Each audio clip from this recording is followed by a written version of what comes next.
не се плаши. Не велиме да се. Šta je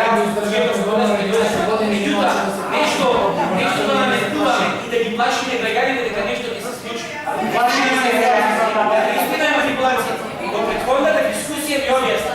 Две страни ми бега за Республика Македонија. Нешто не замислим. Сигурно некој варно да има размислуваме се на и уште има работа. Немојте дека оваа влада е крива. Повторно ќе повторам.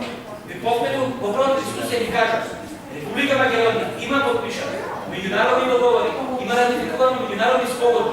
Тие треба да се придржуваме до има тие почитувани колеги. Не дека ние сакаме ние овде што сме 30 луѓе. Туку владата на Република Македонија дали сегашната или претходната или некоја предходна подпишани со првата четврта и шестиот тука сме ние цело време да работиме дека сме ние проблема. Кажаме ќе го поддржиме референдумот, меѓутоа на некој друг дан.